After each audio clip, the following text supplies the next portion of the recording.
It's a big night for Republicans, but the Democrats are still in control of the executive branch and the Senate, so they are still in charge. And Michael O'Neill joins us live tonight.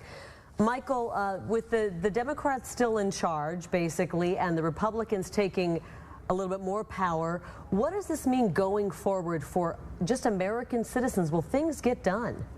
I think the most likely outcome is gridlock. I could paint you a scenario, a positive one.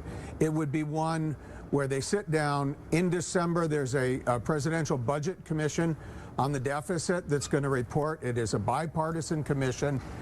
Maybe the adults in the room could get together and say, okay, let's do something seriously about it.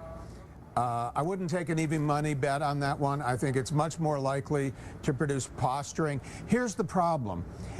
It's easy to say that we want to deal with the deficit, but when you get into real hard numbers, 80% of the federal budget is defense and entitlements and interest. Interest we have to pay because we've incurred a debt. Entitlements are Social Security, Medicaid, and Medicare.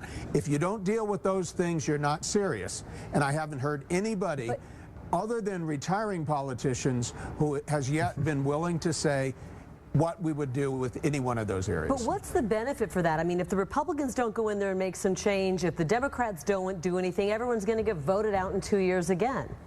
That's the problem. No, this is the old third rail in American politics. Nobody wants to be the first one to say it because they're dead. That's why you have a presidential commission that produces a detailed report. You get everybody in the back room and everybody says, okay, we can do this now, but only if we all do it together and we all agree that nobody's going to jump out and take pot shots at the first guy who endorses this. Michael, it's a tough thing to pull off. Let's look statewide tonight. I mean, we've seen a Republican wave, maybe not a tidal wave across the country, but here in Arizona, it's kind of been a tidal wave. How do you read it?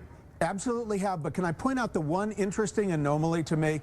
We have elected Republicans to every significant statewide office. It looks to me like that may even include Attorney General.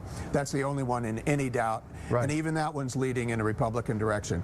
But the two things that the Republicans wanted in the legislature, wanted to get their hands on, Prop 301 and 302, they wanted to get their hands on the state land trust money, and they want to get their hands on the first things first money. And not only did the voters say no, they said hell no. Those votes are the most lopsided votes on any of the initiatives. Yeah, people and don't those want them were doing what the people that were just electing said we wanted. So I think what the people are saying, we've elected you, but frankly, we don't trust you in these areas. Yeah, and I'll tell you what, if that's programs that we want. Yeah, and if that's the case, you're dealing with trying to cut now education when they get back and reconvene, because education's half the budget in Arizona, so you're going to have to dip in education to get there. But the one opportunity that the people have had to speak on this issue, they said, we don't want you to cut education.